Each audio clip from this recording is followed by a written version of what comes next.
जय जोहार, नमस्कार। छत्तीसगढ़िया न्यूज़ देख रहे हैं आप। छत्तीसगढ़ की तमाम बड़ी खबरों को विस्तार से बताएंगे, जो लोगों की जिंदगी से जुड़ी हुई बहुत ही महत्वपूर्ण खबर है। इससे पहले आप छत्तीसगढ़ से हैं और छत्तीसगढ़ समाचार ठीक इसी प्रकार रोजाना देखना चाहते हैं तो नीचे लाल कलर के सब्सक्राइब बटन को दबा करके चैनल को सब्सक्राइब कर लेना है। जय जोहार और नमस्कार संगवारी हो। आइए जानते हैं छत्तीसगढ़ की 10 महत्वपूर्ण काम की खबर, जिसमें आज की पहली बड़ी खबर है। केंद्र सरकार के द्वारा उद्यमी और वंचितों को रोजगार देने के लिए स्माइल योजना देश भर में लागू हो गई है। सामाजिक एवं अधिकारिता मंत्रालय के अंतर्गत ट्रांसजेंडर और भीख मांगने वालों को भी इसका लाभ मिलेगा। सामाजिक न्याय और अधिकारिता मंत्री ने इस योजना का शुभारंभ करते हुए कहा, केंद्र सरकार ट्रांसजेंडर और भीख मांगने वाले लोगों के लिए प्रतिबद्ध है। औद्योगिक प्रशिक्षण देते हुए आधुनिक काम इन ट्रांसजेंडरों के माध्यम से प्रदेश में कराया जाएगा, ताकि ये समाज के मुख्य धारा से जुड़ सके और ये योजना सबके साथ सबका विकास परिकल्पना को चरितार्थ करेगी। प्रदेश में पहली से 12वीं कक्षाओं के छात्रों के लिए ओरो योजना तथा विशिष्ट छात्रों के लिए प्रोजेक्ट इंक्लूजन कार्यक्रम शुरू किए जाएंगे। स्कूल शिक्षा मंत्री डॉक्टर प्रेमसाय टेकाम ने इस कार्यक्रम का वर्चुअल शुभारंभ किया।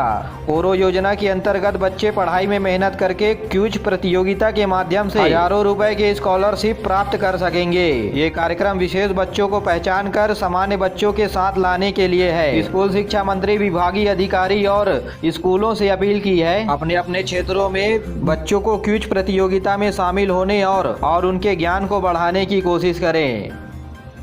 प्रदेश में धान खरीदी के बाद 15 मार्च तक 100% समिति केंद्रों से धान उठाने के लिए आदेशित किया गया है। मुख्य सचिव अमिताभ जैन ने धान समिति केंद्रों से धान के उठाव और मिल के माध्यम से धान को चावल में बदलकर FCI गोदाम में पहुंचाने के लिए प्रदेश के सभी संभाग आयुक्त और जिला कलेक्टर को निर्देशित किया है। मुख्य सचिव ने बताया कि धान समिति केंद्रों में 30 लाख मीट्रिक टन धान उपलब्ध है, जिसका सीधे समितियों से धान का उठाव किया जाएगा। इस बीच राज्य शासन के द्वारा वृक्षों की कटाई के लिए नियमों का सरलीकरण कर दिया गया है। संशोधित नियम तत्काल राजपत्र में प्रकाशन के बाद लागू हो गए हैं। अब निजी जमीन में लगे वृक्षों की कटाई के लिए भूमि स्वामियों को विभिन्न कठिनाइयों का सामना नहीं करना पड़ेगा। इस नियम के तहत प्राकृतिक रूप से लगे भूस्वामी के जमीन पर वृक्ष की कटाई के लिए राजस्व अनुविभागीय अधिकारी या तहसीलदार से सहमति प्राप्त कर सकेगा। यदि भूस्वामियों के पास जमीन खाली करवाने के लिए वृक्षों की कटाई करवाना है तो वन विभाग से अनुविभागीय अधिकारी के माध्यम से संपर्क कर वृक्ष का कटाव वन विभाग के माध्यम से करा सकेंगे। All India institute of medical science Raipur AIIMS में मरीजों के मूत्र जांच के लिए अत्याधुनिक मशीन लगाई गई है, जिसे यूरोडायनेमिक स्टडी के नाम से जाना जाता है। एम्स के निदेशक डॉक्टर नागर ने बताया कि यूरोलॉजी डिपार्टमेंट में यूरोडायनेमिक्स की जांच सुविधा शुरू हो गई है। प्रदेश के किसी भी सरकारी अस्पताल में स्थापित यह पहली सेवा है और इससे किडनी लीवर संबंधित बीमारी और मूत्र का जांच कुछ मिनटों में ही पूरा हो जाएगा।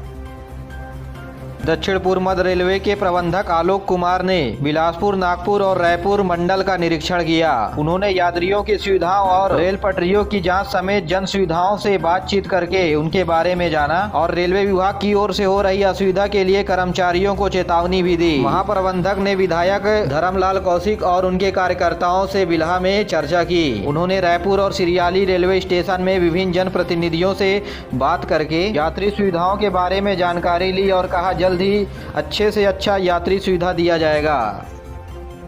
प्रदेश के बैंकों के द्वारा वार्षिक ऋण योजना के अंतर्गत साल 2022-23 के लिए 29,370 करोड़ रुपए से अधिक का ऋण वितरण का अनुमान है। नाबार्ड के महाप्रबंधक ने ये बड़ी जानकारी दी। साथ ही इस संगोष्ठी में रविंद्र चौबे भी मौजूद रहे और उन्होंने कहा कि बैंकों के द्वारा अपने अपने कार्यालयों में तथा उसके अंतर्गत आने वाले क्षेत्रों में 5 एटीएम स्थापित करें, ताकि किसानों को लेन देन की सुविधा उपलब्ध हो। साथ ही कर्ज के दरों को भी कम करने की अपील की। और अब पेश है मौसम का हाल। प्रदेश के विभिन्न हिस्सों में इन दिनों कड़ाके की ठंड पड़ रही है। बारिश होने के बाद न्यूनतम तापमान में 4 से 5 डिग्री सेल्सियस की गिरावट देखी गई है। वहीं बिलासपुर संभाग के पेंड्रा रोड में शीतलहर की स्थिति बनी हुई है। मौसम विभाग के मुताबिक प्रदेश में उत्तर की ओर से ठंड और शुष्क हवाएं आ रही है। इसी वजह से अधिकतम हिस्सों में न्यूनतम तापमान में गिरावट देखी जा रही है।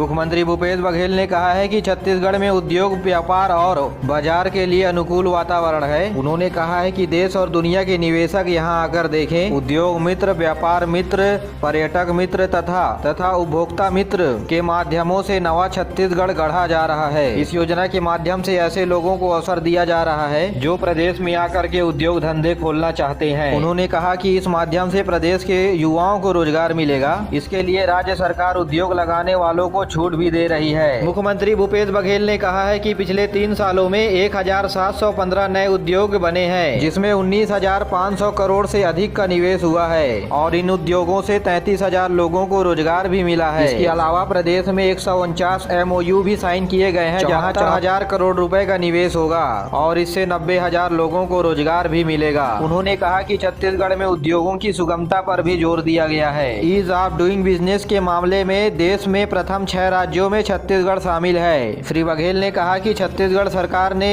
रोजगार मिशन का गठन किया है, जिसके जरिए प्रदेश में पिछले 5 सालों में 5 लाख रोजगार सृजित करने का लक्ष्य राज्य सरकार ने रखी है। पहाड़ी कोरबा की एक महिला की निजी अस्पताल में मौत के बाद कोरबा कलेक्टर ने जांच के निर्देश के लिए एक टीम गठित कर दी है। ये समिति 3 दिनों के भीतर महिला के मौत के कारण जानकर रिपोर्ट सौंपेगी। साथ ही जिला अस्पताल में इलाज करवाए आए हुए मरीजों को निजी अस्पताल में भर्ती कराए जाने को लेकर 3 मैनेजर को सस्पेंड कर दिया गया है। वहीं दूर मेडिकल कॉलेज के डीन सहित डॉक्टरों को नोटिस जारी किया गया है। आपको बता दें कि पहाड़ी कोरबा जनजाति छत्तीसगढ़ की विशेष पिछड़ी जनजाति है। पहाड़ी कोरबा जनजाति के लोग छत्तीसगढ़ में बहुत सीमित मात्रा में रहते हैं। आपको बता दें कि प्रदेश में ऐसी जनजाति जो पढ़ी लिखी कम है और उनकी संख्या सीमित होती जा रही है। ऐसे क्षेत्र के लोगों को राज्य सरकार की तरफ से विशेष पिछड़ी जनजाति में रखा जाता है।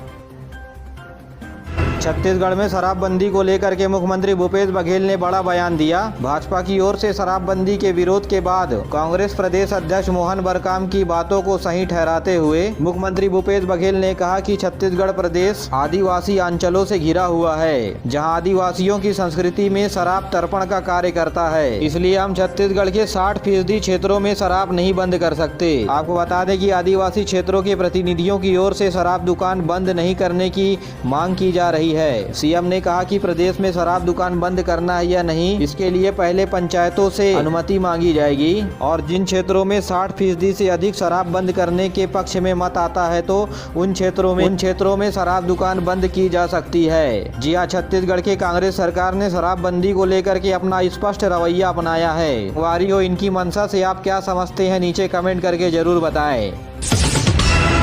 महाधिवक्ता कार्यालय बिलासपुर छत्तीसगढ़ में सहायक ग्रंथपाल और शीघ्र लेखक अंग्रेजी के पद पर भर्ती के लिए लिखित परीक्षा 27 फरवरी को 2 पालियों में आयोजित कराई जाएगी।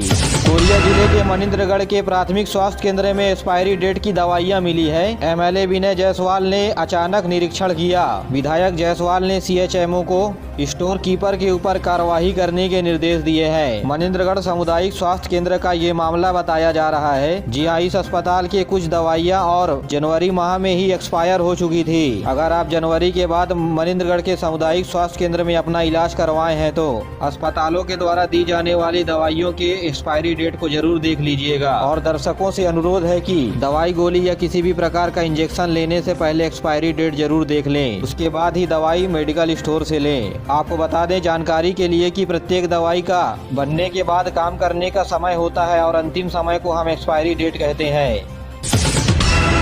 छत्तीसगढ़ में कोरोना संक्रमण रायपुर क्षेत्र में कम होने की वजह से जिला कलेक्टर के द्वारा स्कूल, कॉलेज और आंगनवाड़ी केंद्र पूरी क्षमता के साथ खोले जाने के लिए आदेश जारी कर दिया गया है। यह आदेश 6वीं से 12वीं तक के कक्षाओं के लिए लागू होगा।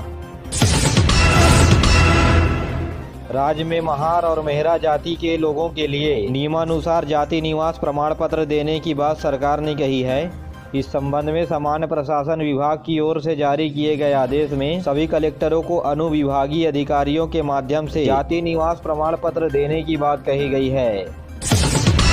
रायपुर के मशहूर बिजनेसमैन राहुल बजाज का निधन हो गया है। वे लंबे समय से कैंसर से पीड़ित बताए जा रहे थे। उनकी उम्र 82 साल रही। राष्ट्रपति रामनाथ कोविंद और प्रधानमंत्री नरेंद्र मोदी ने दुख जताया है। मेरे प्यारे साथियों, आज के लिए बस इतना ही। वीडियो पसंद आया तो